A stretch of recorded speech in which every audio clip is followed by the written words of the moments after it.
Hola, Hola, buenas tardes, buenos días. Aquí estamos otra vez en Teología sin Vergüenza. soy Liz Valle, a veces Sofía Divinatrix, desde Chicago, Illinois. Prisca Dorcas Mujica Rodríguez desde Nashville, Tennessee. Y Alba Onofrio, Reverenda Sex. Ahorita estoy en las montañas del oeste de Carolina del Norte, en el sureste de los Estados Unidos. Y aquí estamos en estas conversaciones de teología sin vergüenza, teología queer feminista que hace fluir la justicia. ¿Cuántas personas conoces tú que son cristianas y viven sin vergüenza como queer y o feministas? Casi no se escucha de nosotras, pero sí existimos. Estamos por todas partes, luchando en la academia, en las iglesias, en las casas y en las calles. Luchamos por nuestras comunidades y por nuestras propias vidas. No somos machos, pero somos muchas. Somos queer feministas sin vergüenza de tener fe. Somos teólogas sin vergüenza de ser activistas. Somos las sinvergüenzas. Le sacamos el jugo de la Biblia para producir teología queer feminista que refresque la lucha y haga venir la justicia. En cada episodio encontrarás teología bien jugosa como agua de papaya. Chúpatela. Para que sepas en dónde entras, Prisca. Ya no conoces, pero ya está en público. Wow, que se me meta mi papi ahí en los comentarios, a ver qué dice. Y bueno, cuéntanos, Prisca, ¿tú te identificas como una teóloga sin vergüenza? Pues claro, desde el principio, desde que antes del podcast, pues. Pues claro. Si pudiera, me hubieran sacado de Chapel cada vez que tenían reuniones en HSP cuando fuimos. Porque ni me vestía como me tenía que vestir, como mujer en la iglesia y ya. ¿Qué es HSP? Hispanic Summer Program, el programa de que vamos todos los estudiantes latinequis que estudian teología en los Estados Unidos. Los reúnen una vez al año por 1 o 2 semanas y para que nos den clases por profesores latinequis, tener clases con otras personas que se miran como nosotros, hablan como nosotros, pero es una experiencia porque también son bien conservativos o bien liberales y uno no sabe de a dónde, qué van a encontrar cuando están en seminario con un montón de latinequis. ¿Y cómo era que se suponía que te vistieras y cómo era que te vestías? Como siempre me he vestido, Liz, bonita. A ver, descríbelo para las personas que nos están escuchando pero no nos ven. Una falda mini porque tengo piernas bellas. Claro, hay que lucirlas. Una camisita, tú sabes, enseñándoles tomar un poquito porque la iglesia para mí fue un lugar, un sitio de control. Entonces, cuando yo decidí entrar a la iglesia y aprender de la teología que aprendí y aprender cómo disectar todo eso, yo dije, no, yo tengo control de cómo yo voy a entrar en esos espacios, porque sí, Dios es hombre como yo lo conocí en mi iglesia, pero también Dios me hizo a mí y yo soy divina como soy. Entonces eso, entrar así fue bien importante para mí porque no era lo que tenía que hacer como hija de pastor, como estudiante de teología, como latina, un montón de cosas.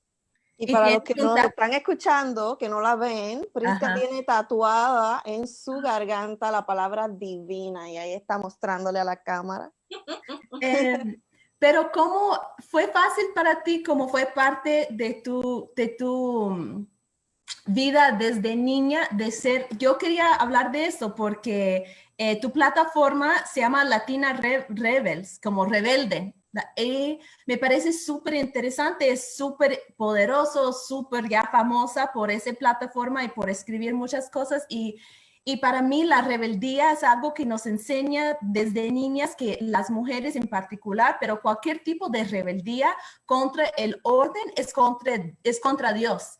Y entonces es obedecer o escuchar y ser como con pudor y todo, como esto es como nos enseña en la iglesia y tú eres hija de pastor, entonces me interesa mucho cómo cruzó continentes con tu familia o cómo estaba distinto en Nicaragua o cómo llegaste a ser tan rebelde. Es siempre así porque para mí ver una persona llegar a un seminario, de todas formas, llegar a un seminario para estudiar teología como mujer, como latina, como hija de inmigrantes, como inmigrante de sí misma, todo esto como me pone a pensar, pero ¿cómo logró esa rebeldía? Porque cuando pienso en Latina Rebels es una plataforma que realmente nos ayuda a tener ese espíritu de rebeldía contra las cosas que nos intenta controlar, pero siempre ha sido así para ti, ya como una líder de este movimiento de rebeldía. Sí y no, yo creo que siempre fui un poquito malcriada. Eso mi mami me decía, sos tocadita al mal.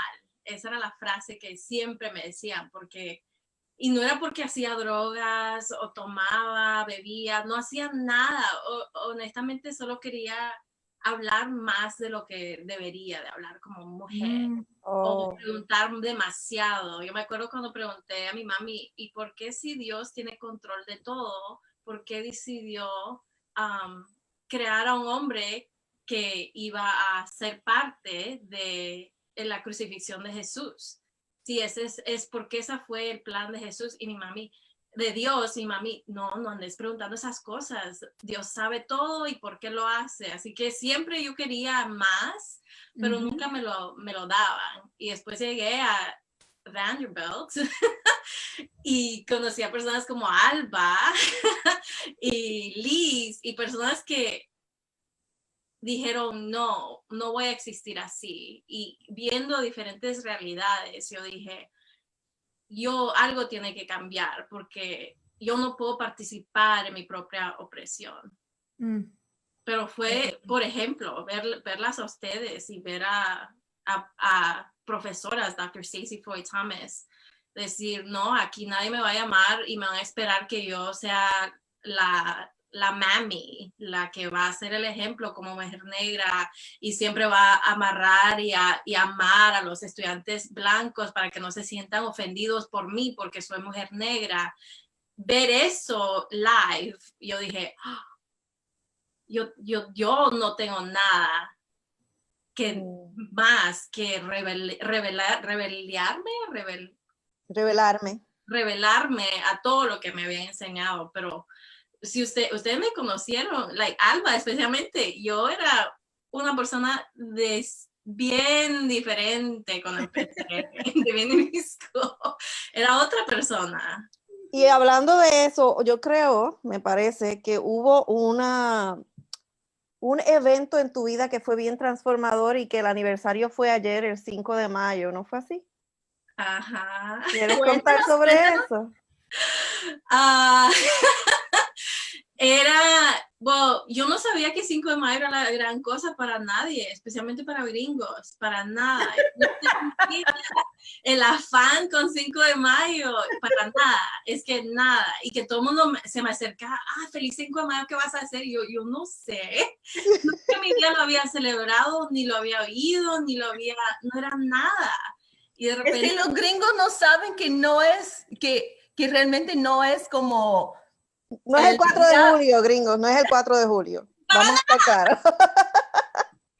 Pero eso fue, y en Vanderbilt, con un montón de estudiantes que se decían ellos mismos, yo soy progresiva, yo soy liberal, yo acepto a todas las personas, y de repente venía 5 de mayo y todos, ¡arriba! Y voy a tener un margarita party con serapes en las mesas. Como si todos estuviéramos del mismo país también. Aunque no es tan como Día de Independencia de México tampoco, pero el racismo que está ahí es que nos estaba tratando, no importa que, aunque nunca hemos ido a México o otra cosa, como todos de nuestro color o de hablar español, tienen que ser mexicanos. En esta parte debemos explicar a las personas que nos están escuchando de otras partes, es que nosotras tres estuvimos en el mismo seminario por un par de años y realmente casi no había latinas. Entonces formamos un grupo bastante cercana. Nosotros nos llamábamos la Trinidad y compartíamos mucho porque estábamos combatiendo la supremacía cristiana, blanca, imperialista, y como personas de países de América Latina y de lugares de América Latina que no existía herramientas, y por eso había un programa del verano que todas las personas que estaban estudiando en seminarios que viene de una familia latina de otro país o de los Estados Unidos podían reunirse por un tiempo, en fin, para tener un refugio con maestras y maestros que nos podía hablar de un contexto más cercano, digamos. Pero perdón, hablamos de 5 de mayo, tu evento importante. Cuéntanos. Sí, había una fiesta que un estudiante hizo y tenía serapes, tenía margaritas y todo, y yo solo me arreché. Esa palabra nicaragüense, creo, pero me arreché, yo me enojé, yo dije, era el segundo año que había vivido en Nashville, y yo dije, ¿qué es esto? ¿Y qué es este afán? ¿Y qué es? ¿Y por qué todo el mundo asume que soy mexicana? Like, no tengo ningún problema con ser mexicana o las personas mexicanas, pero yo dije, yo soy nicaragüense y yo no entiendo esa historia de 5 de mayo y tampoco no me siento que debería de entenderla porque tú piensas que yo soy mexicana.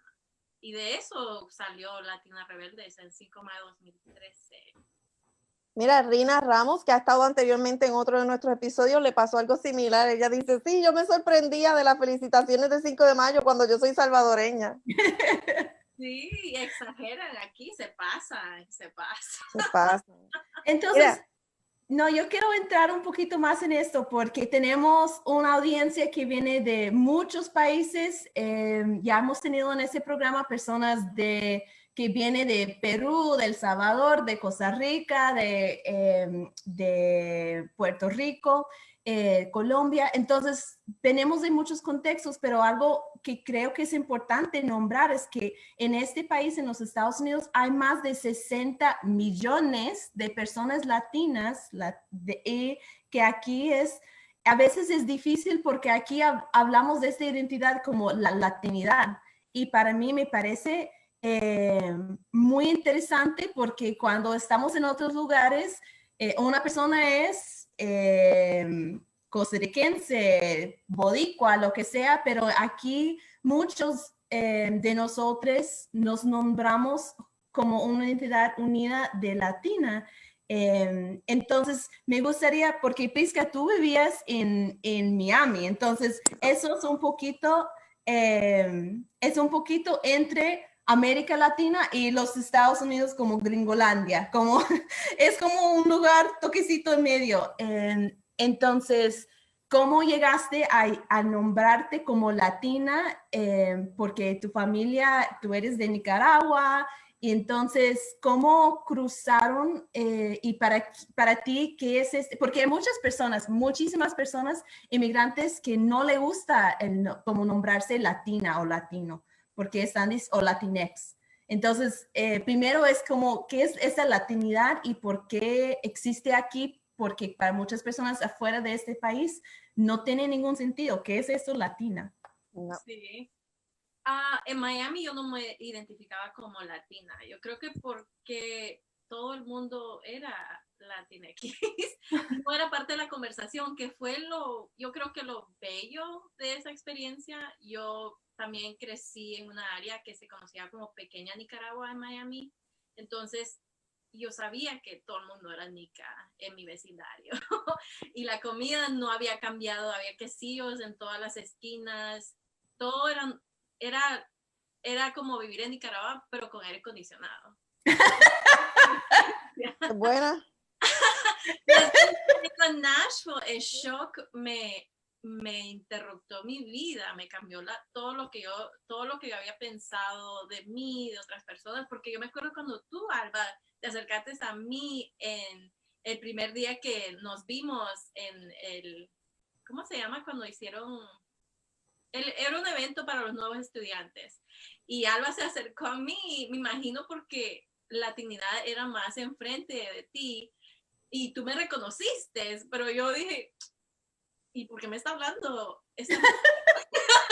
Porque yo estaba pensando, por fin otra latina, por Dios, me salvaste. Y yo, Y tú me dices como, pero ¿quién eres tú? ¿Y por qué me estás hablando a mí? ¿Tú eres de dónde? De Carolina del Norte. ¿Y tu familia es colombiana? ¿Qué tiene que ver con yo? Yo como, Pero después cuando yo llegué, Prisca hizo lo mismo conmigo y vino, ¡te reconozco! ¡Tenemos que ser mejores amigas! cambió, yo ya entendí que había un entendimiento en nuestra comunidad, es que yo no lo encontré en los gringos y yo lo busqué. Esos primeros años. Lo sabemos. Lo sabemos. No, soñamos bien diferente. Incluso yo creo que había otra persona que me preguntaba, ¿y Prisca? Y yo dije, no sé, no entiendo, porque yo no entendí, porque yo no vivía en un lugar en que había muchos latinos, entonces yo siempre soy como, ¡ah, latinas! Pero yo recuerdo diciendo como, no sé, siempre ando con gringas, no entiendo, pero todo bien, todo bien. Cuando yo lo intenté, pero no resultó. Pero así ¿cómo? que le damos... ¿Cómo cambió? Eso es una buena, como momento, como porque para muchas personas hay una conversión, digamos, de ser igual, de ser una persona cualquiera, de ser feminista o de ser una persona, ¿cómo hace esos cambios? Y para mí esos son importantes para nuestros movimientos, reconocer y acompañar a las personas cuando están en el proceso, porque no es que tengo que ser súper feminista para entrar en la lucha, es que tengo que tener curiosidad y disponibilidad a pensarlo más. Pero ¿cómo crees tú y cómo pasa para ti? Varias experiencias. Me acuerdo, la primera semana yo empecé a trabajar en la biblioteca y la primera semana un gringo vino a sacar un libro y me dijo, ¿de dónde sos? Y yo no estaba acostumbrada a que me preguntaran eso personas blancas. Como de dónde eres tú, como que no fuera como de los Estados Unidos. Sí, y tú, de Miami. Y ellos, no, ¿de dónde eres realmente? Ya. Sí. Habla un poquito más fuerte. Porque entre latinos, ¿de dónde sos? Puertorriqueña, wow, colombiana, wow, es diferente esa pregunta. Entonces cuando me lo preguntó este gringo, yo dije, oh, nicaragüense, y seguí buscando por lo que me estaba preguntando y dijo, pues bienvenida. Y yo, wow. Bienvenida. Yo he vivido en Miami ya por 19 años. Excuse me, ¿qué es bienvenida? Y así varias situaciones porque la mayoría de mis amistades ese primer año y medio eran blancos.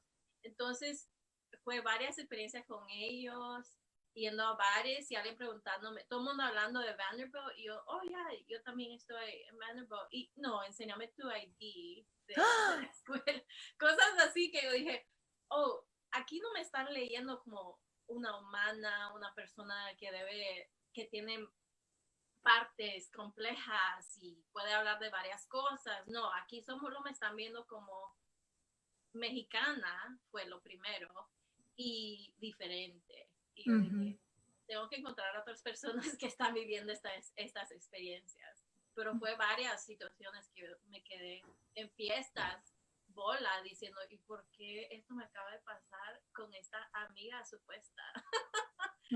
Prisca, necesitamos que hables un poquito más fuerte. La gente nos está escribiendo por el texto también que no te escuchan. Mira, yo mostré esta imagen porque estamos hablando de la manera en que esta cultura de estadounidense nos unifica, ¿no? Y eso molesta, por un lado, ¿no? Porque yo soy boricua, para que tú lo sepas, ¡huepa! Pero por el otro lado nos hace encontrar este lugar de solidaridad. Y ese cuadro es para mí la imagen donde se une la Trinidad. Y quiero, Prisca, que le muestres a la gente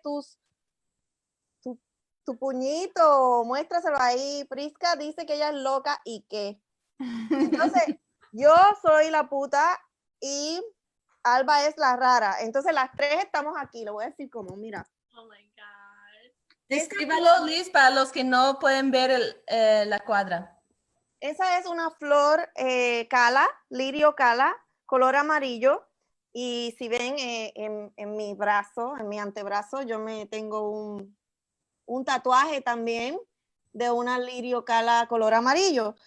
Y porque me identifico, porque mi nombre es Liz, en francés significa lirio.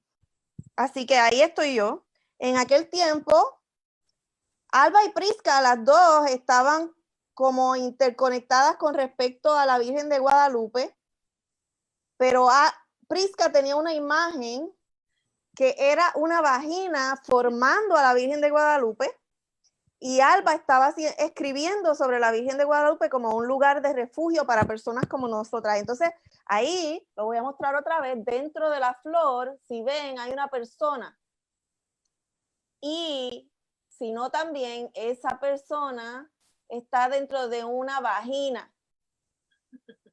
Y de hecho es al revés, pero bueno, ahí está. Es una vagina upside down, una vagina puesta patas arriba. Y fue mi manera del semestre en que Alba y Prisca se graduaron el mismo semestre. Yo estaba destruida porque perdí a mis dos amigas y me quedaba sola en Vanderbilt. Y míranos, aquí estamos, I don't know, no sé cuántos años después, estamos todavía unidas, pero yo nos uní para siempre en ese cuadro que le puse de nombre La Trinidad, la puta, la rara, la loca. Así que cuéntanos, Prisca, de cómo esa escribir en tu cuerpo, dibujar en tu cuerpo, cómo eso funciona para ti como un acto de rebeldía, qué hace para ti, por qué lo haces. ¿Y qué tiene que ver con la teología? Sí, porque en el Antiguo Testamento dice que las personas que se hacen tatuajes hay que apedrearlas. Sí. Así que cuéntanos cómo tú... Yo soy la única entonces que estoy, yo con toda la homosexualidad, con toda la no monogamia, todo tengo yo la culpa, pero en soy la única que es pura. Exacto. Que nunca me han dicho que soy pura desde mi niñez. Sí, tienes una pureza. ¿Alguna? Lugar. Nunca tatuada. Sí, exactamente. Eso de pura es bien real. Mi papi me dijo ese versículo cuando se dio cuenta que tenía mis tatuajes. Y yo tengo un versículo en mi espalda que fue uno de mis primeros tatuajes. Pero sube el volumen. Más a la grande. Sí. De tu voz, proyecta. ¿Qué versículo tienes? ¿Qué versículo te tatuaste? Es que era cristiana, no me juzguen. Ese de Corintios, el amor, la paz, no sé, el amor es paciente, el amor es todas esas babosadas. Pero el amor es luchador también. Ajá. Pero eso para mí, eso de coger tatuajes, cuando yo me divorcié a la mitad de mi programa, cuando mi amistad con Alba había crecido, había conocido a Liz, yo me divorcié porque mucho de lo que yo había entendido en mi vida había cambiado.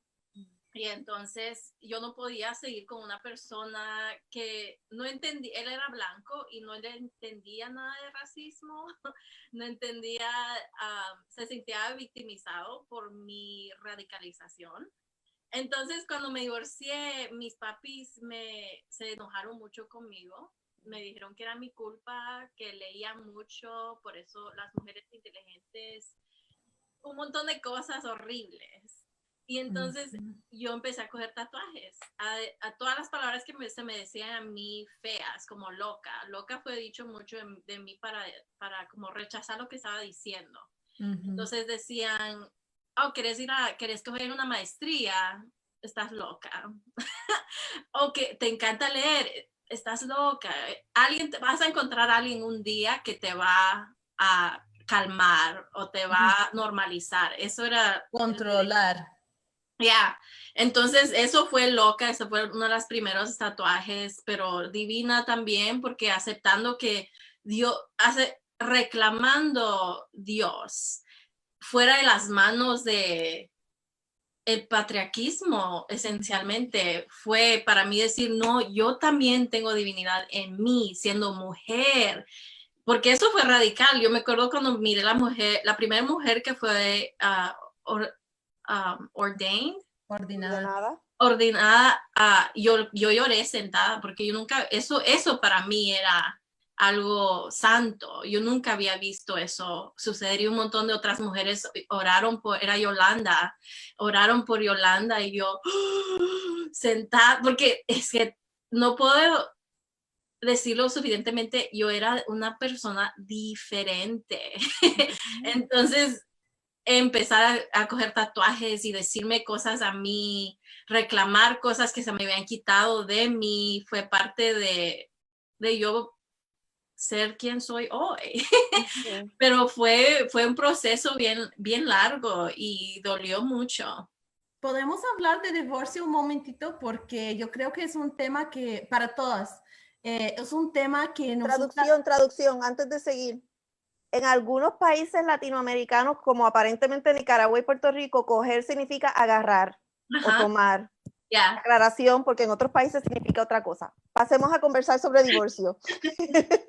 que tal vez tiene algo que ver con coger. También, no sé, o sea, también.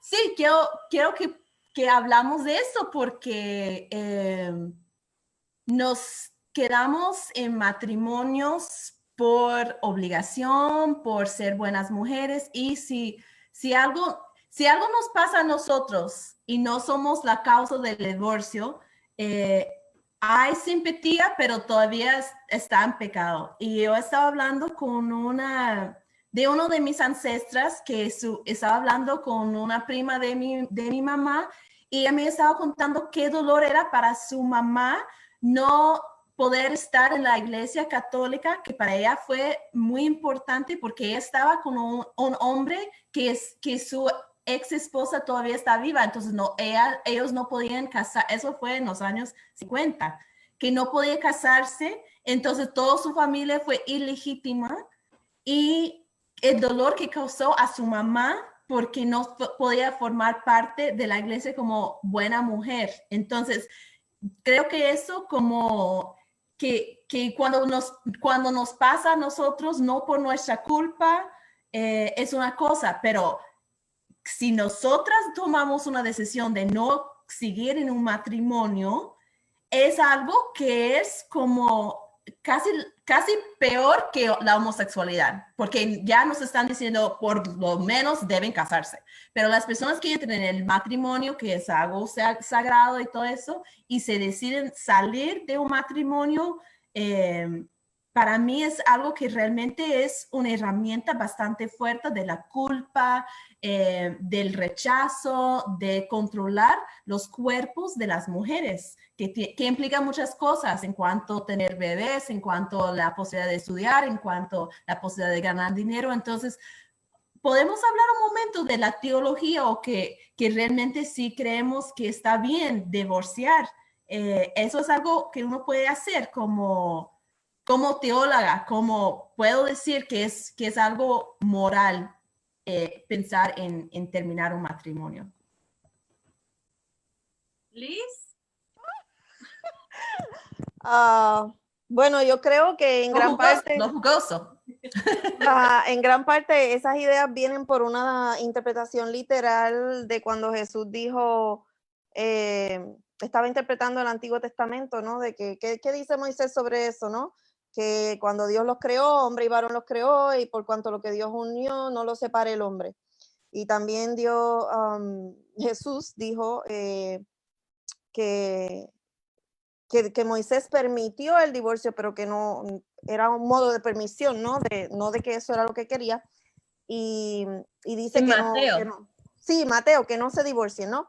Entonces, eso, ese texto a mí me mantuvo en un matrimonio que no era saludable para mí por muchísimo tiempo, porque el divorcio es pecado, si me divorcio voy para el infierno. Entonces, por eso es que tenemos que estudiar teología, ¿verdad? Porque tenemos que entender el contexto en donde fue escrito ese texto, en donde Jesús dijo esas palabras, y también el contexto de las reglas, ¿no? Porque en los 10 mandamientos está eso de que no codiciarás la mujer de tu prójimo. Entonces tenemos que entender que tanto en el Antiguo Testamento como en el Nuevo Testamento la mujer era una propiedad. no era una persona. Y el cristianismo, si no hace su asignación de estudiar, de poner estos escritos que nosotros hemos decidido que son sagrados, que los seres humanos hemos decidido que son sagrados, si no los estudiamos en el contexto en que fueron escritos y dichos, entonces lo vamos a tomar de manera literal y aplicar a otro contexto de una manera que hace daño. Jesús lo que quería era liberar. Cuando Jesús está diciendo que las personas se deben quedar casadas, mira, la manera que yo más fácil lo entendí fue, si la mujer era una propiedad del padre que pasaba al esposo, piensa en una propiedad. La razón por la que el hombre le podía divorciar a la esposa era porque había adulterado o porque no le estaba dando hijos. Las dos cosas tenían que ver con el control del cuerpo para la reproducción, en un contexto en el que todavía no sabían bien, más allá de, como habíamos hablado en otro episodio, ¿verdad? Más allá de venirse fuera de la vagina, ellos sí sabían que eso funcionaba para no tener hijos, pero en ese contexto en el que no tenían pruebas de ADN para demostrar quién era el padre, ¿verdad? Y era bien importante proteger la vagina y el útero para saber exactamente de quién era el padre, para poder saber todo eso, ¿ves? Eso es otro contexto. Y entonces yo pensé, bueno, la mujer como objeto, la mujer se puede echar con carta de divorcio porque no funciona para lo que fue adquirida. Entonces piensa en una lavadora. Yo compré la lavadora para lavar la ropa. Si la lavadora no me lava la ropa bien, yo la voy a devolver a donde la compré. Eso era el divorcio en aquel tiempo. Yo adquirí esta mujer de este hombre. Yo como hombre adquirí esta mujer de este hombre, de su papá. Ella no me está dando hijos o se ha contaminado, así que si tiene hijos, yo no sé de quién es, yo la voy a devolver porque para aquello para lo que ya la adquirí no está funcionando, la devuelvo, es un objeto. Así que cuando Jesús dice, no, así no es, te tienes que quedar con ella, porque Dios los creó hombre y mujer, los creó hombre y mujer, y dice, dejará a su padre y a su madre para que formen otra familia. Jesús está liberando de unas leyes antiguas y dándole protección a esa mujer que es considerada en ese contexto un objeto. Todo eso yo tuve que pasar para poder comprender, oh, está bien, me puedo divorciar para proteger mi vida, no solamente mi vida física, pero mi vida emocional. Yo quiero virarlo para atrás para que ustedes me hablen de cultura de pureza, porque mientras Prisca hablaba y Alba preguntaba, yo estaba viendo la causa y efecto de toda una cadena de eventos en mi vida, ¿no? Yo crecí, y yo creo que algunos de ustedes también, bajo la cultura de pureza de la iglesia. Eso hace que cualquier experimentación con la sexualidad es pecado. Tengo que esperar a casarme para poder experimentar con la sexualidad. A la hora que las hormonas están por todo lo alto para experimentar con la sexualidad, yo no estoy lista para casarme. Tal vez en los tiempos de Jesús sí, porque dicen los teólogos eruditos que María tenía como 14, tal vez 12 o 13 años cuando parió a Jesús. Ahora no, porque ahora son otros 20 pesos que no vamos a entrar en eso. Pero el hecho de que yo no podía experimentar con la sexualidad antes del matrimonio, ¿verdad? Que como quiera lo hice. Entonces, ¿qué pasa? Quedó embarazada. Oh, eso es pecado, hay que casarse para proteger toda la cuestión, ¿no? Pues hay que casarse, aunque tengo que decir abiertamente, mi mamá me dijo, no, no te tienes que casar, Liz, no te tienes que casar, no es obligatorio, puedes tener el bebé soltera. Ok, aclaro eso. Mi madre, que es ministra, no me obligó a casarme, pero yo me casé como quiera.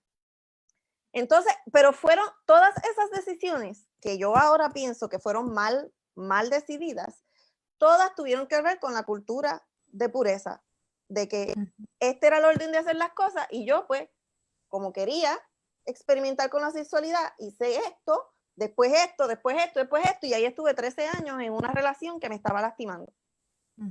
Entonces, quiero que cuenten de ustedes, de qué piensan sobre la cultura de pureza de la iglesia, qué piensan sobre mi interpretación de ese texto del matrimonio, de la mujer como lavadora y todas esas cosas. Yo tengo una opinión muy fuerte, entonces tú sigues, Prisca, y después yo. Para mí fue igual, pero yo no necesité la Biblia para entender eso. Para mí tener las palabras para el control de mi casa específicamente y entender que también Dios era hombre, mi papi era hombre, él era el que era el hombre de honor, el hombre de la casa, la cabeza de la casa.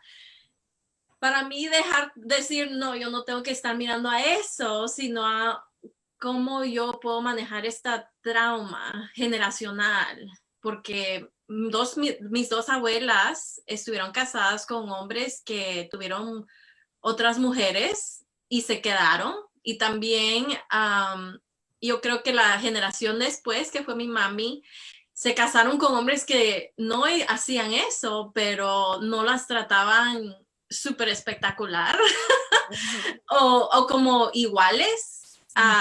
Para mí, mi presión, yo me quise casar porque todo lo que yo hacía era controlado, todo. Yo no podía vestirme como yo quería vestirme, hablar como yo quería hablar, oír la música que yo quería oír, tener las amistades que yo quería tener. Entonces, novios mucho menos. Ni novios Buenísimo. ni amigos que sean hombres. Oh, no. Entonces, para mí, yo dije, yo me voy a casar para escaparme de este control, pero yo solo reemplacé un hombre con otro. Y cuando yo me di cuenta de lo que yo había hecho, yo dije, no, yo necesito averiguar qué es lo que yo tengo dentro de mí. ¿Quién soy yo sin un hombre en mi vida? Y esto fue mucho de la razón por la cual yo me divorcié, porque yo necesitaba encontrar a dónde yo estaba en toda esta conversación, que los hombres me habían movido en toda mi vida, incluyendo a Dios.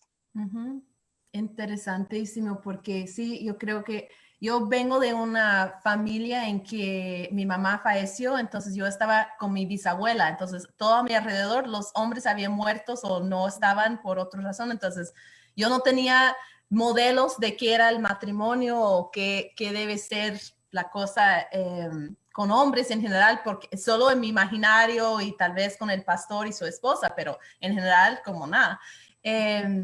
Entonces, pues gracias a Dios, yo siempre tenía esa idea de las mujeres fuertes, como porque no había otra opción, solo había mujeres, entonces entre nosotros tenemos que hacer las cosas, pero para mí, yo creo que tu interpretación, Liz, de la Biblia está muy buena y yo creo que hay otros también, porque para mí, por ejemplo, cuando yo pienso en el divorcio y las personas, más que nada las mujeres, me preguntan, pero voy al infierno, está mal, Dios está enojado conmigo. Estoy siempre pensando en que tenemos que dejar de adorar el texto y creer que existe un Dios y una diosa, una divinidad que todavía está viva en ese momento, que todavía nos acompaña. Entonces, para mí es muy importante porque yo soy una persona que sí creo que el matrimonio es sagrado, pero no es un compromiso que Dios está poniendo como carga, un peso que tienes que seguir. Es un compromiso que uno hace por voluntad.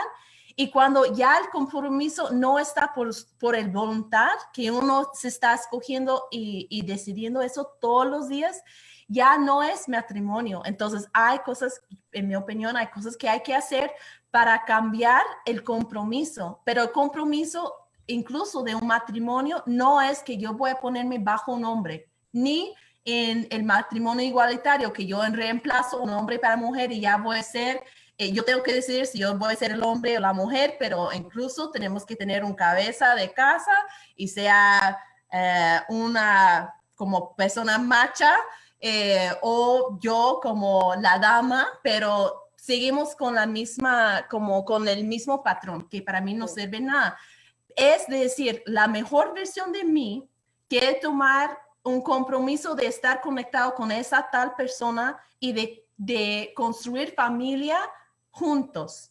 Y en el momento en que ese no es la mejor versión de mí, en el momento en que realmente no puedo seguir lo que Dios me está pidiendo, que para mí es la autenticidad, la exploración y el propósito que cada persona tiene en esa vida, para su vida, es momento de cambiar la forma en que uno relaciona con esa otra persona. Yo creo que hay maneras mejor y peor de hacer este cambio, no solamente la parte legal, pero es muy importante para mí que las personas que están escuchándonos saben que hay 3 teólogas aquí que tienen posiciones distintas, pero la orientación para mí es que si Dios llegó y si Jesús habla en su ministerio de una vida como amplia, una vida que está realmente a espacio para nosotros vivir quién somos, entonces hay cosas que pasan en la vida que para mí hay momentos y tiempos en que otra persona nos puede acompañar y otros momentos en que las personas que necesitan acompañarnos son otras.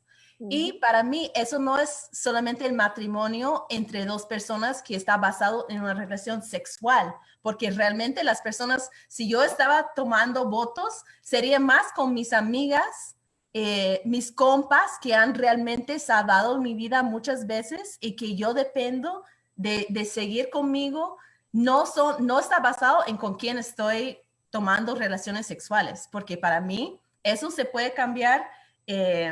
Para mí no tiene nada que ver con el matrimonio, pero las personas que realmente están ahí año tras año, tras año, tras año, no están relaciones basadas en el sexo ni en una relación romántica. Sí, quiero volver a preguntarle algo más a Prisca, pero un paréntesis. Rina Ramos está firmando nuestra Trinidad. Dice, la puta, la rara, la loca, maravillosas. Y Jael de la Luz nos está felicitando muy bien por este esfuerzo. Cristal Silva McCormick nos dice aplausos por decir que Jesús estaba liberando a la mujer de las leyes anticuadas. Quiero decir, Alba, quiero decirle a la audiencia que Alba y yo tenemos un acuerdo, por eso es que estamos las dos aquí, porque yo siempre busco la manera de interpretar la Biblia de manera liberadora. Alba no está en esa página, Alba está en otra, pero ese es el acuerdo que tenemos. Y nosotras 3 que estamos aquí ahora, estamos de acuerdo en que el divorcio no es un pecado que va a hacer que nadie se vaya al infierno. No creo ni siquiera que ninguna cree que el divorcio es pecado, ¿verdad? En este trío que estamos aquí, no, yo no creo que es pecado. Pero ciertamente estamos usando la metodología desde una posicionalidad diferente, ¿verdad? Porque Prisca dijo, adiós, no necesito la Biblia, no necesito la iglesia, y dijo, yo era cristiana, que está implicando que ya no lo es. Y quiero que hables más sobre eso. Y yo por mi parte me quedé dentro de la institución. Reverend Sex es Reverend, pero ella hace iglesia de una manera no institucional que tiene todo lo que la institución desea y no practica bien, ¿verdad? Como estas relaciones que nos mantienen rendiéndonos cuentas mutuamente, ¿no? Que nos mantienen diciéndonos, hey, tú dices que crees esto, pero estás haciendo esto, ¿no? Entonces, eso quería aclarar para la audiencia y quería decir también que eso que tú dices, Alba, Alba, lo he oído de la doctora Agustina Lubis, que da clases en el Seminario Evangélico de Puerto Rico. Ella le llama a eso bibliolatría. Cuando adoramos el texto más que al Dios que el texto da testimonio. Ese texto está ahí para dar testimonio de la divinidad. Jesús vino para dar testimonio de la divinidad.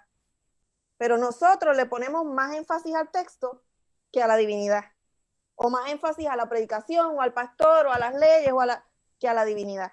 Entonces hay que reenfocarnos, ¿no? Y ver todas estas herramientas que dan testimonio de la divinidad y unirnos a esas herramientas, pero el enfoque es en la divinidad. Quiero aclarar una cosita. Yo no creo que el divorcio como tal es pecado, pero sí yo creo que hay muchos pecados que pueden pasar dentro de un proceso de divorcio. Y eso tiene mucho que ver con el daño.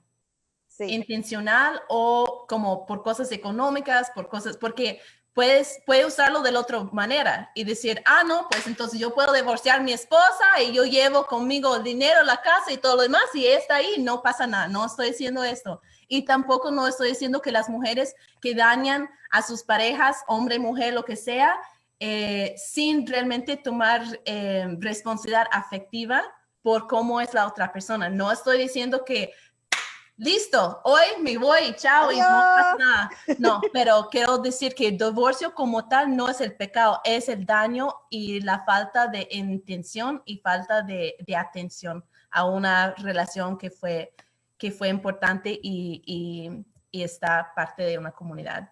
Si te estoy entendiendo, el divorcio puede deshacer un daño que se está haciendo o puede infligir un daño. Lo que es pecado no es el divorcio per se, sino el daño que se inflige en una relación matrimonial o al separarse de una persona. Exactamente. Pero quiero escuchar de Prisca.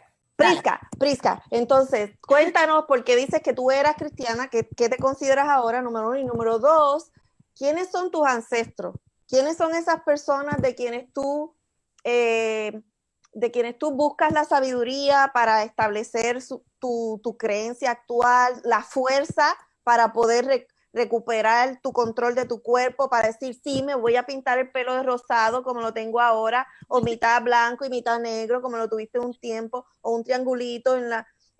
anyway, esa recuperación del control de tu cuerpo, las posturas, la fuerza que te lleva a fundar Latina Rebels, a expresarte ante el mundo, a contar tus historias, a escribir libros.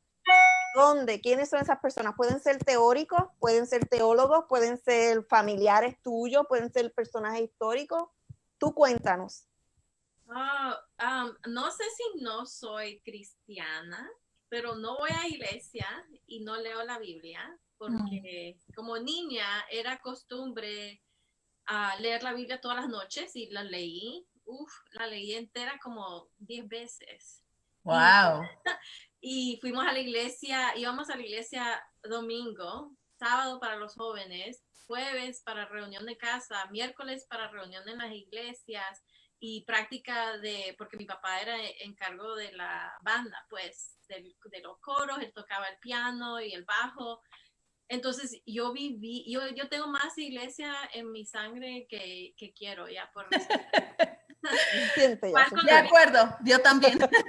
Entonces, no, yo tampoco nunca encontré un Dios compasionante conmigo en ese contexto. Entonces, yo he creado iglesia en diferentes espacios que yo vivo. Entonces, yo creo altares mucho. Mi cuarto, cuando estaba en la escuela con ustedes, yo tenía mi dormitorio y yo lo llamaba mi altar. Tengo ahora una oficina que me están viendo, este es mi altar, entonces yo creo espacios que son santos para mí, pero es más vivir con la divinidad en vez de confrontar a la divinidad con reglas y restricciones. Pero no sé cómo eso se identifica, porque yo creo que los cristianos me dijeran, o por lo menos los cristianos que yo conocí creciendo, me dijeran, no sos cristiana, entonces. Sí, yo quiero hablar de eso un momentito, porque eso fue mi lucha durante todo un año de estudios en el seminario, porque yo pensé, pero yo me considero cristiana porque yo estoy de acuerdo con este ministerio de Jesús y todo, pero yo estoy seguro que mi iglesia, que para mí fue bautista, no me va a aceptar ni como pastora, ni mi teología, me van a negar. Y me tomó todo un año para, al final de cuentas, realmente yo creo que Dios que me estaba acompañando, que me dijo, pero ¿por qué ellos deciden quién eres tú? ¿Verdad? Entonces, parte de este podcast y por la cual nosotras quería invitarte es que para nosotros, las personas que tenemos derecho a ser cristianos somos cualquier persona, pero más las personas que nosotros estamos hechos de oraciones cristianas, de iglesias cristianas, porque como hija de pastor, yo también vivía mi casa enfrente directamente a la iglesia. Entonces, para limpiar la iglesia estuvimos hasta como 2 o 3 veces al día a veces. Y igual Liz también, hija de pastores, como esto es muy importante, ¿verdad? Porque yo digo, es mi idioma nativa para describir a la divinidad. Puedo agarrar otros idiomas, otras religiones, pero mi experiencia de la divinidad y las palabras que yo tengo para nombrarlo casi siempre vienen del cristianismo. Entonces, me encanta la idea de que tú crees espacios sagrados que realmente son sagradas, que significa que te apoya, que te acurruca, que te puede como realmente respetar como sagrada, como divina, quién eres en tus propios como hogares y espacios tuyos, porque para mí tú eres una persona muy divina, muy llena de esa luz y de esa fuerza que es la teología queer feminista, que es rebelde, que es como fuerte para decir jamás vamos a aceptar esto y además vamos a mostrar con las vidas que hay otro camino. Y con los cuerpos. Y con los cuerpos, claro. Y los labios. Todos ellos. ¿Y tus ancestros? Cuéntanos ahora de tus ancestros. Yo pienso mucho en mi abuelita Rosa, es el tatuaje que tengo acá. Es el año que ella nació y es rosa, pero yo creo que ella se murió cuando yo cumplí 15 y solo oigo de ella todavía. Ella en su vecindario, ella ayudaba a los niños que no tenían papis. Si alguien se moría en el vecindario, ella era la primera que mandaba comida.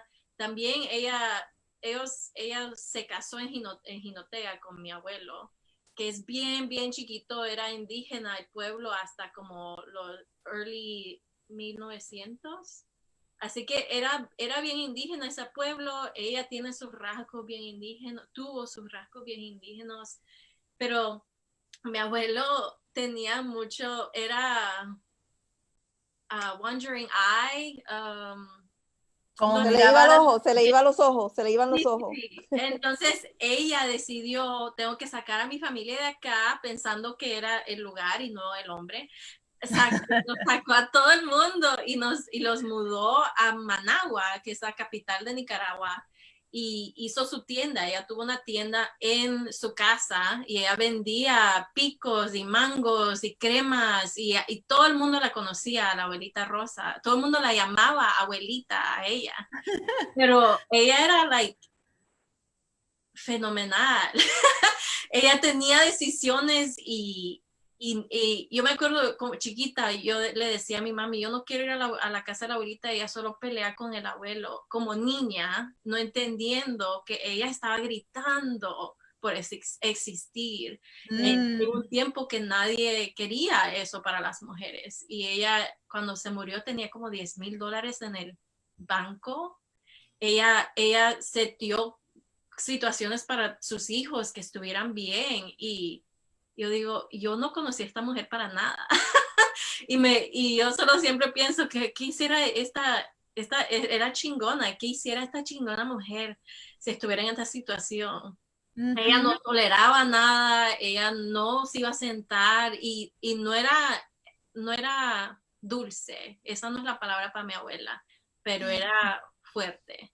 Y siempre pienso en ella y todo lo que no pudo hacer, se murió muy joven porque cuidaba a todo el mundo menos a ella misma. Entonces también esa motivación, ¿no? Yo me tengo que cuidar, me tengo que acostar, me siento cansada, yo no me voy a morir temprano como mi abuelita porque no me cuido, cosas así que siempre estoy pensando qué hiciera Rosa y también qué no hizo y debió haber hecho. Eso esta imagen yo creo que va a quedar conmigo mucho tiempo porque esta imagen de una mujer gritando por existir, como no se rende, no se rende, no se rende, no se rende, no se rende, ni bajo esposo, ni bajo la patriarquía, ni bajo el Estado, ni bajo, como no se rende, me parece mucho a ti, porque tú eres una mujer que escribe tanto de tu experiencia para realmente... incluso yo estaba hablando con otra persona ayer que yo estaba diciendo que íbamos a tenerte en este programa y la persona me dijo, es que yo no recuerdo existiendo un espacio como en general antes de Latina Rebels en que existía una plataforma o que había un espacio realmente para personas gritar por su existencia, porque en los Estados Unidos para nosotras como latinas no debemos estudiar como nosotros y yo creo que es para muchas que es lo más seguro es de mantenerse invisible. Entonces para nuestras comunidades nos mantenemos en la limpieza, en el cuidado de niños, en el campo de comida, que es hermosa y todo nos ayuda a todo el país. pero con estos papeles también nos dice que eso es nuestro lugar, no enfrente de la casa, pero en la parte de atrás, haciendo los quehaceres de la casa. Entonces, viéndote en tu forma de vestirse, en tu forma de pintar el pelo, en tu forma de poner, literalmente poner el cuerpo en la lucha para decir, aquí estoy y no voy a callar. Entonces, para mí, ese de una mujer gritando para existir enfrente de todo eso, me parece tanto a ti, y me gustaría saber cómo para ti es de haber dicho que eres loca por querer una maestría y ya no solamente tienes la maestría, pero estás escribiendo un libro. Cuéntanos un poquito de tu libro. Estás escribiendo un montón de artículos, tienes esa plataforma que tiene más de 200,000 seguidores. ¿Cómo encontrar Latina Rebels si la persona que está escuchando no sabe de esta plataforma? Cuéntanos un poquito de ti en la actualidad. Ha sido bien raro. En 2015 me gradué y empecé a escribir solita en mi cuarto llorando por las experiencias que tuvimos en Vanderbilt, que fueron bien difíciles, por mi divorcio, por el rechazo que sentí en la escuela con los peers, las otras personas que iban en nuestro programa. Yo me sentí bien rechazada y fue bien difícil ser la otra siempre. Y fue 4 años que nunca había tenido esa experiencia y de repente era la otra en cualquier escenario, que personas ni decían cosas enfrente de mí porque me tenían miedo.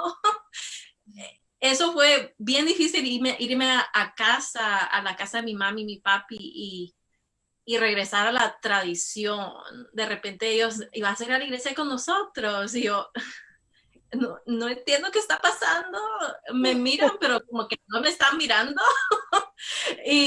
Y para mí empecé a escribir y fue en Instagram, en Latina Rebels, empecé a escribir capciones diciendo, me encantaría abrazar a la versión chiquita de mí. Cosas así escribiendo. Y Huffington Post en agosto, me gradué en mayo de 2015, en agosto de 2015, Huffington Post me mandó un email en Facebook diciendo, queremos que escribas por nosotros. Y yo, yo no sé cómo me encontraron, pero esto es una mentira. Me están tratando de hacer una burla y yo no, y de repente me di cuenta que era de verdad. Y empecé a escribir y fue como inmediato. De repente muchas personas me estaban buscando, universidades me empezaron a llamar y cómo podemos que vengas a dar una charla acá, cómo te podemos pagar por tu trabajo que estás haciendo en la internet. Y yo, ¿qué?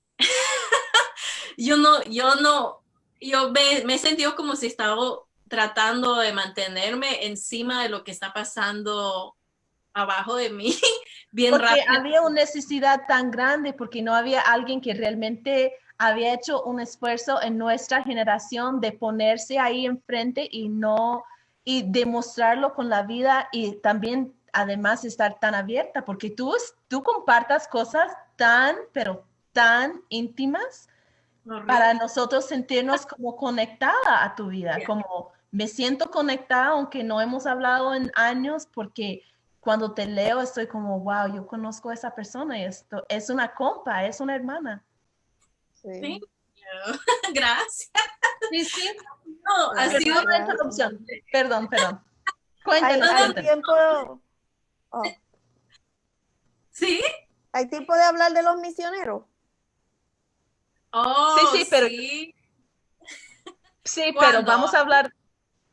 Cuéntanos, termina de contar de en qué estás enfocado hoy para promocionar. Sí. Ahí estábamos. Para promocionar tu libro, para que las personas se pueden seguir buscándote en Instagram y todo eso. Cuéntanos. Todo eso. Eso empezó a pasar en 2015, en 2017, mi agente, un agente literario, ¿así se llaman? Sí, okay. Un agente literario me contactó en Twitter por un artículo que escribí acerca de los misioneros y me dijo, quiero que escribas un libro, hagamos eso. Y yo, ok. Y escribí mi propuesta para un libro en 2 años porque la cosa es horrible y larga que escribir y había decisiones que tenía que hacer, like, cómo yo puedo poner mi trauma, ofrecer mi trauma para que otras personas se sanen y mantenerme yo todavía Entera. quién soy yo, entera, exactamente. Entonces, me tomó 2 años hacer esas decisiones y qué quería decir en cada capítulo y cómo lo quería decir. Y el año pasado, en noviembre, firmé mi contrato y estoy escribiendo un libro. Estoy empezando capítulo 7 del libro. Wow. ¿De su Es, vida? ¿Es sobre su vida?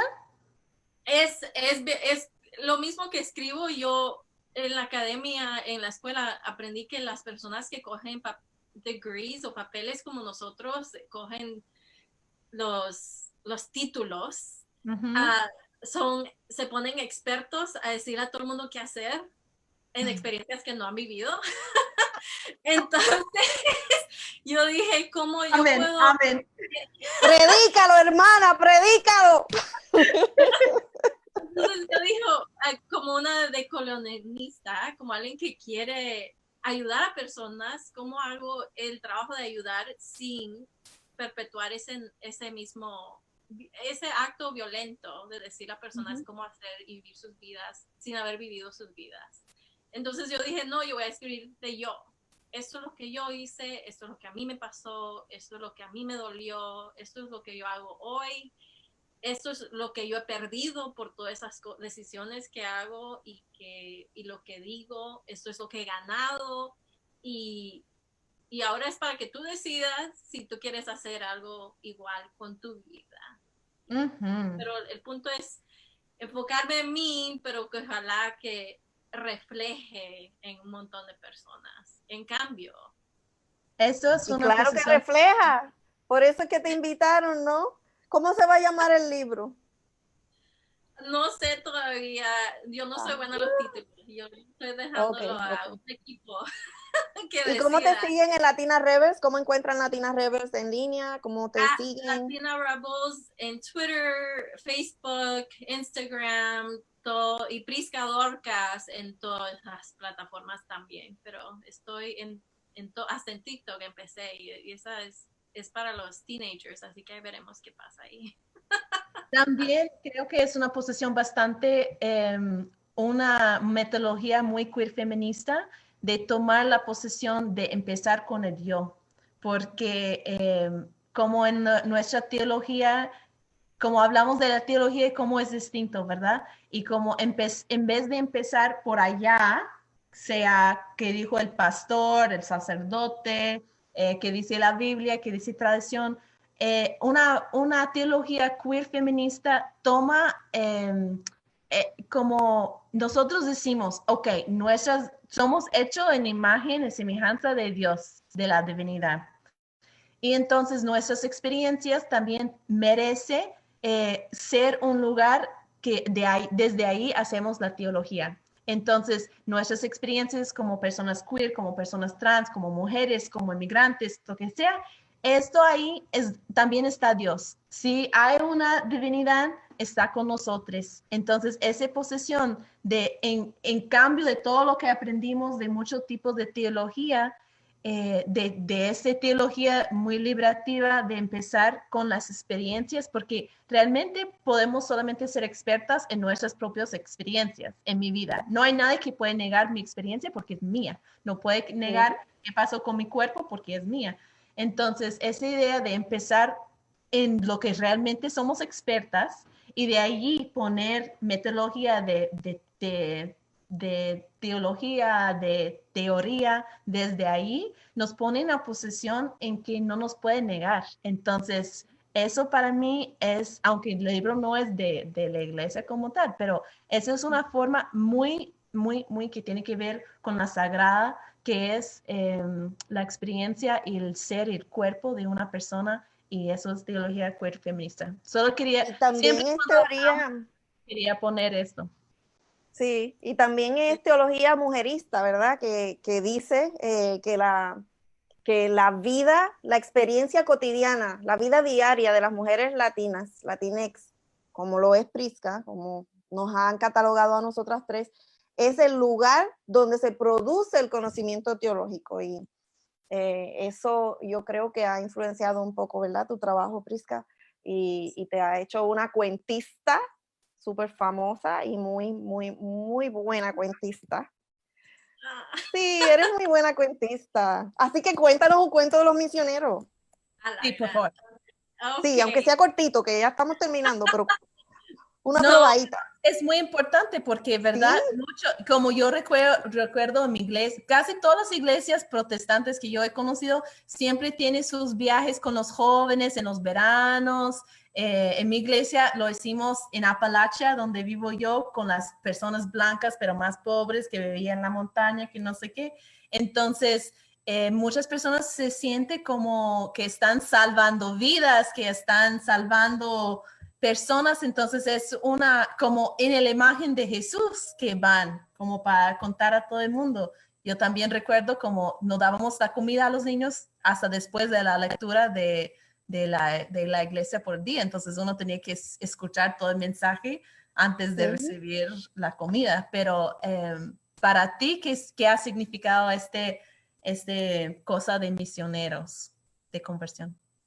Fue bien interesante porque yo no participé en lo que es misioneros ni mis papis. Nosotros fuimos los que recibimos esa ayuda y nos mudamos a los Estados Unidos y después fui a Vanderbilt y nunca reflexioné mucho en eso hasta que yo vi una foto en el cuarto de un muchacho en nuestro programa, blanco, y él estaba en una foto con como 4 o 5 niños de Guatemala y estaba abrazándolos. Y yo le dije, ¿y estos son tus primos? ¿Y por qué tienes estos niños acá?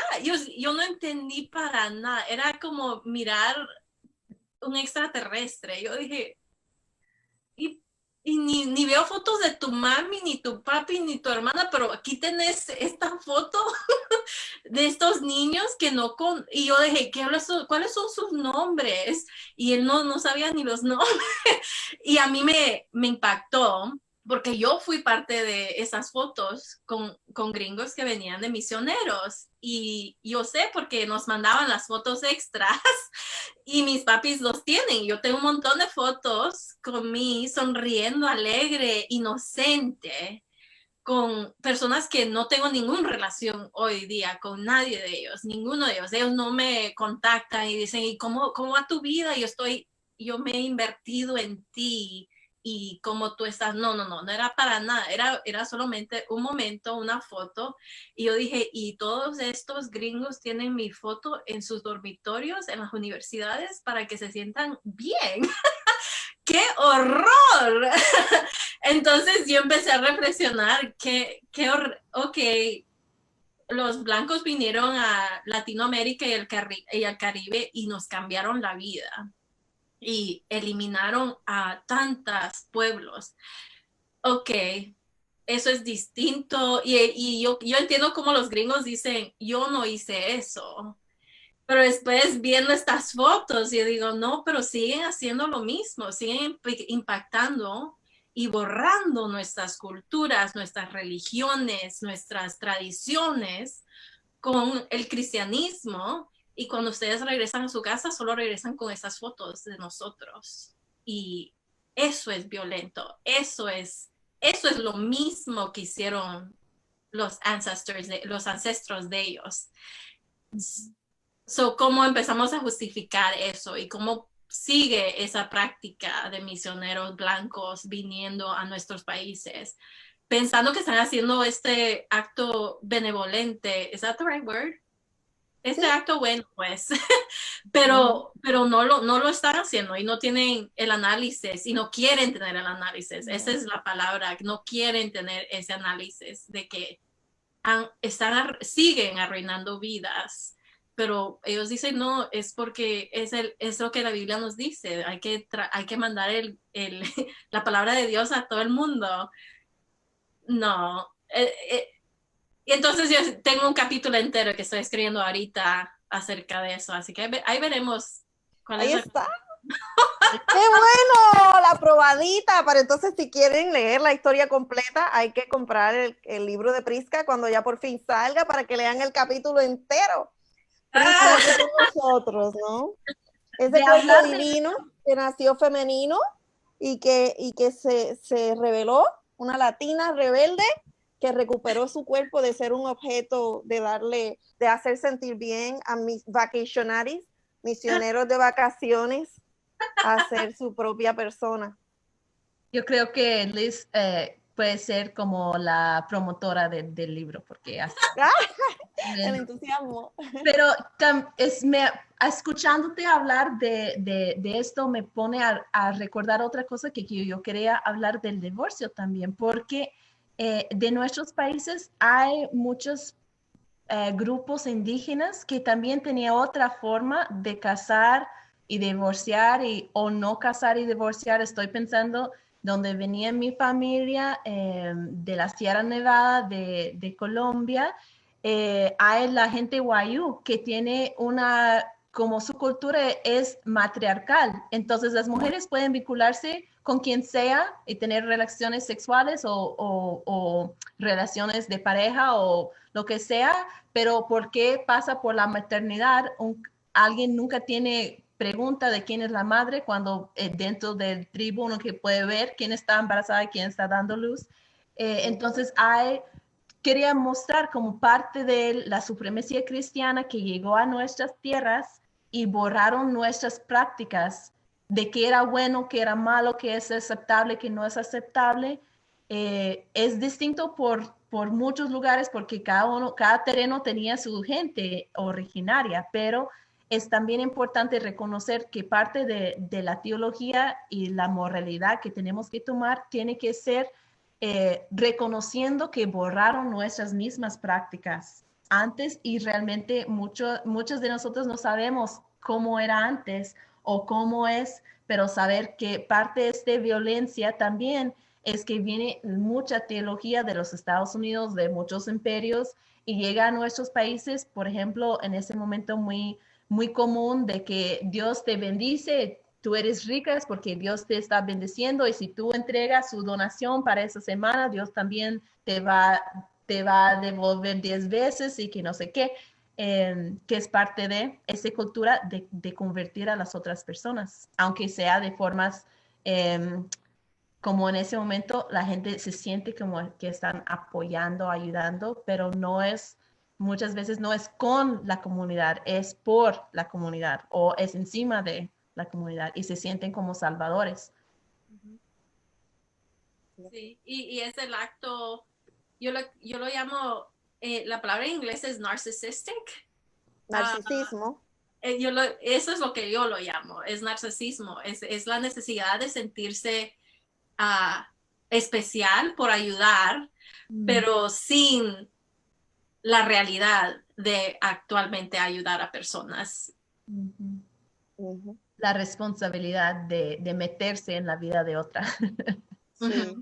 Que viene después. Me encanta la foto que he visto en varios lugares que tiene las mujeres indígenas, creo que tal vez de Puebla, México, todo tiene su cámara que está mirando hacia la cámara. Entonces, esa idea de que es exótico tomar foto de esas mujeres en sus ropa tradicional o de los niños que están jugando, pues están jugando en la calle, claro que están sucios, están jugando en el lodo, pero de tomar foto de ellas como uno todo vestida bien y ya los niños como todos sucios, pobrecitos, que eso es como ponerlos exóticos como si nosotros no fuéramos ni personas, pero más objetos o culturas de consumir de una perspectiva capitalista. Entonces también yo creo que tu trabajo de retomarnos los cuerpos, de ser objetos a ser seres, el misionero también va dentro de allá, ¿verdad?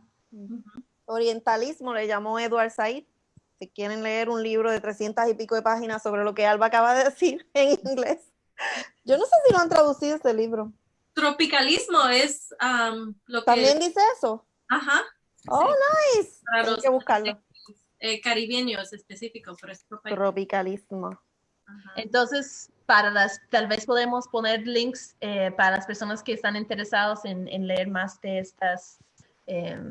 de esos libros, porque realmente ayuda. Y por eso estamos aquí también, porque no todo el mundo tiene la oportunidad de ir a seminario 4 años y estudiar. Exactamente. Entonces, nosotras que tenemos el privilegio y el trauma de haber ido por las instituciones, hay cosas que podemos compartir con nuestras compas, porque sabemos que nunca estamos solas y que ellas nos acompañaron ahí para fortalecernos y que también nosotros tenemos deberes y responsabilidades a nuestras comunidades, ¿verdad?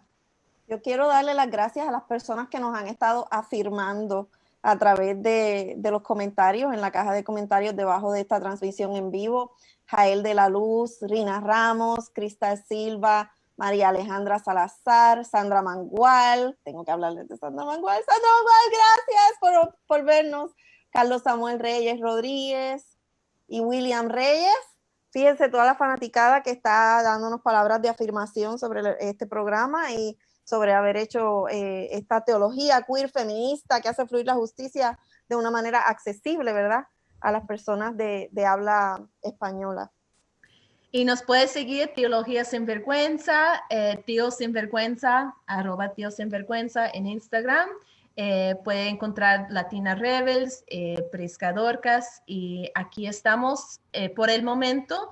Estamos los miércoles y los sábados al mediodía, tiempo Nueva York y Cuba. Entonces, gracias por estar con nosotros hoy y puede seguir apoyándonos si quieren para hacer una donación a Soulforce, que es la organización que está patrocinando esto, y vamos a vernos en el siguiente episodio, ¿verdad? Y si tienen historias, cuentos que narrar sobre su vida, sobre cómo su vida es un sitio donde se produce conocimiento teológico, sobre su haber descubierto cuán divina es usted como persona, por favor, déjelo también en los comentarios.